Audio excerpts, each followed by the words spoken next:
Alright, here we are back for part 2 on the geometry nodes Sci-Fi HUD here in Blender. As always, I'm going to leave a screenshot with the full node setup in the beginning, so if you want to copy my settings, feel free to pause there and do so. Alright, let's jump in. New project, delete everything, go into geometry nodes and add a cube. Join this so that I can see what I'm doing, and add in a new system. We're going to work with a curved line, and we're going to set the length to 1 meter in the x-axis. Let's go into overhead view so we can see.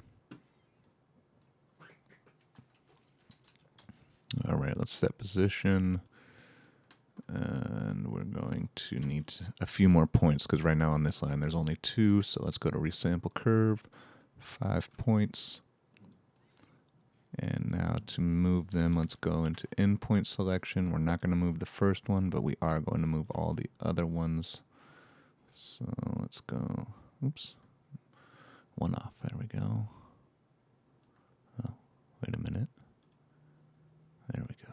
Okay, perfect. So yeah, let's move this out a little bit here, like 0.5 meters. And move it up 0.5 meters. And we have our line. Okay, now to give it some geometry, we need to curve to mesh. And we're going to use a curved line for the geometry. Again, we'll use just the starting X position. Let's go like 0.01. Perfect, we've got a nice little line there. Now we need to instance the oscillating value on it. So let's go into that. Off our set position, we need to instance on points.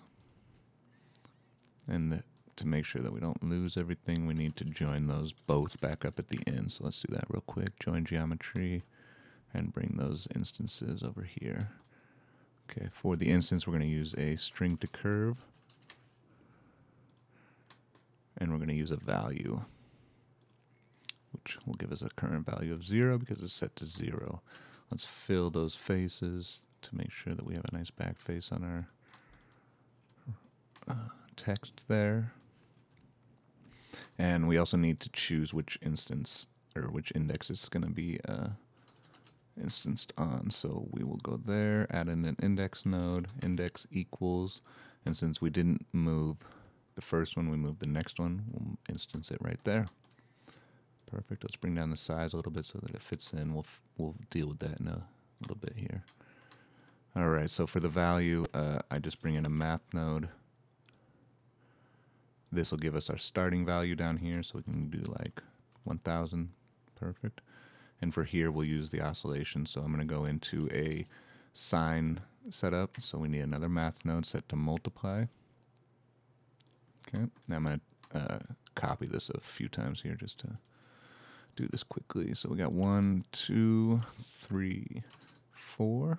And then we also need 2 sine nodes. 1, 2. All right.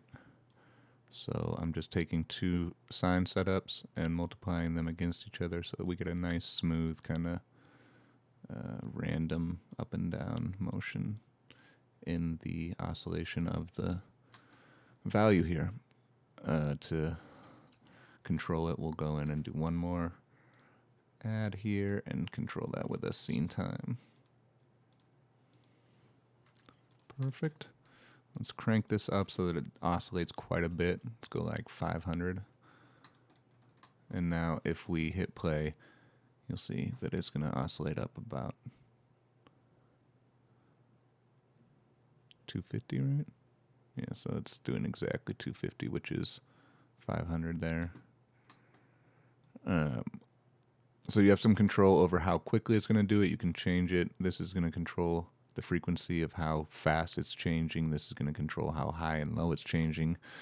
And then you have the default value that it's changing right here. So if you went to 100, you could even go to 1 if you want. It's just going to oscillate back and forth between 0 and 250. Anyways, so there you go. Now to set in the kilometers and miles, we need to do a join strings and add in two just string nodes here, one for kilometers and one for miles. I don't know how to type. Kilometers, miles, and then I run those into a switch. Let's just clean that up right there. Switch, and we run that switch into here. So currently you can't see it, and this is odd. I don't know why this is how this works, but you need to add one more node, a string replace, or replace string, and just, you don't need to add anything in there. You just need to have it joined up. And that'll always put the kilometers, or if you switch it, the miles, to the end of the string, no matter how long that string is. So if I go back in here and change this value to 100,000, it'll always stay at the end there. Cool. All right, so let's finish up this last part here. We need to do the animation where it appears from the center there. So to do that, for the curve, for this line, we're going to use a trim curve. So let's go and trim curve right here. And so if you look, 0 is going to be gone, 1 is going to be all the way there. To control this, we can add in a math node, set to add. So we don't want to add anything, we're just doing 0. But here, if we go 0, it's gone. If we go 1, it's there. Now to control the text as well off this single node, we'll go into a map range. And this is how I like to do this. I'll run this into the size of the text here. So currently it's too big. We need to size this down considerably to around 1.8. Looks good. Fits on there pretty well. And then part of the problem here is that you'll go back. The text, I'd like it to appear like here. I don't want it to be growing before the line gets there. So to fix that, I'll bring the line about there, and then just change this so that this is gone, which I think is actually just the negative of whatever it's at. Yeah, 1.8. So if I maybe a little bit more, maybe like right there. Oops. Yeah, that looks pretty good. So now from 0 to 1, this, isn't there, and then it is there. I guess it kind of is negative. Let's go negative 0.18. Yeah, that's good enough. Okay, so there you go. Now we have control over this. You can animate that. You can pull out a control here. Like, let's just do this real quick. Group, input. So now we have a switch for the kilometers and miles. You can press N and name these if you want. So let's go kilometer slash miles. Cool. So you can change that if you want. You can do you could do a switch here if you want. So let's switch and add it in. Oops, this has got to be a float.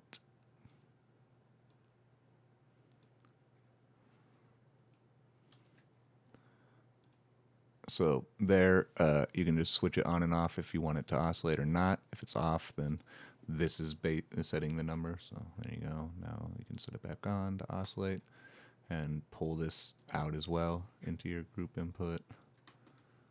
Let's go here. Now you have a oscillation switch. Cool. And I maybe like pull out one more here for the animation value. Let's call this like shrink / grow. Oops, whatever. Anyways, so default 0, minimum 0, maximum 1, right? And then so if we go. So now you got control over that. The only thing left to do would be to put on the materials, which is very easy here. Let's make the background black. Go into this. Take this, change this to a glow. Make this blue and like 5 or something cool. Another one, let's call this the text. Oops. This one is also, let's go red. 5, enter, cool. And then let's go back in here and we just need to set these. So this will be the line here. So we go set material on the line, which will be the glow. Now we have our glow here and we need one more material for the text, which will be right here. And we have our text. Cool. All right. So if we go back into the modifier, change it, start oscillating. Maybe we want one more thing to pull out here would be like control over the starting value. Call that starting value. Cool. And now you can 1 million. There you go. So this is how you do that. There, this is the way that I would do it now if I was, I know I'm a little behind on these tutorials, but this is how I would do it now. Like I said, the screenshots at the end, or at the beginning of the video, I'll put it at the end too. So if you want to copy that, feel free. And if you have any questions, put them in the comments. Feel free to DM me on X. And that's that. I'll try to put out the next one soon. Thanks.